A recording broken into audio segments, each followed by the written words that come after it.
Hello. With today's video, I want to talk to you a little bit about a fascinating study that came across my desk recently relating to vitamin D.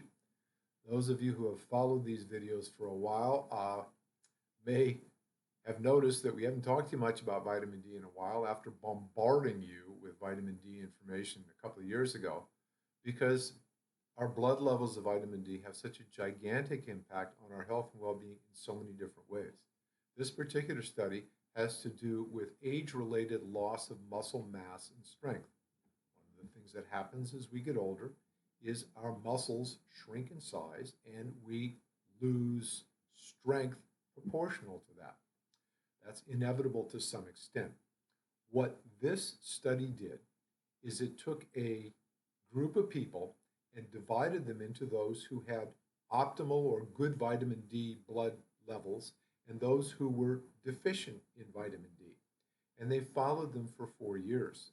And at the end of 4 years' time, they evaluated to see if they had developed age-related muscle loss, strength loss that they had not had at the beginning of the study. And the results were stunning.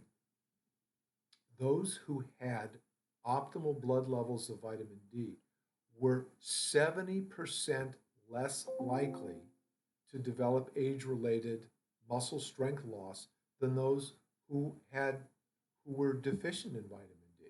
In other words, making sure your vitamin D blood level is good lowers your risk of losing muscle strength as you age by 70%.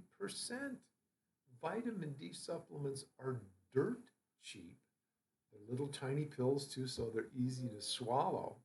And this is only one of dozens of ways that having an appropriate blood level of vitamin D improves your health and well-being outcomes.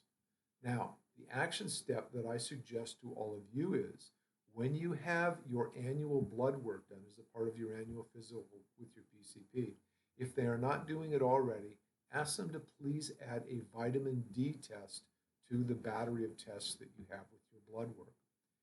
If your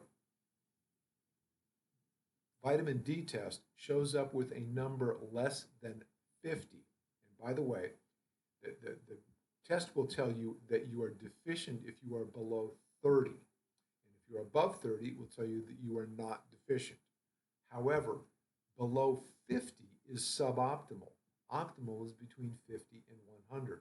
So if you are less than 50, research suggests a vitamin D supplement is appropriate for you.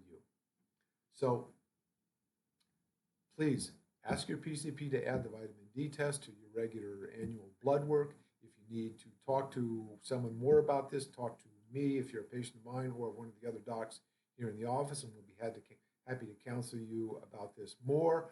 But some valuable information, and I hope you found that interesting and useful, and a Happy New Year, Merry Christmas to all.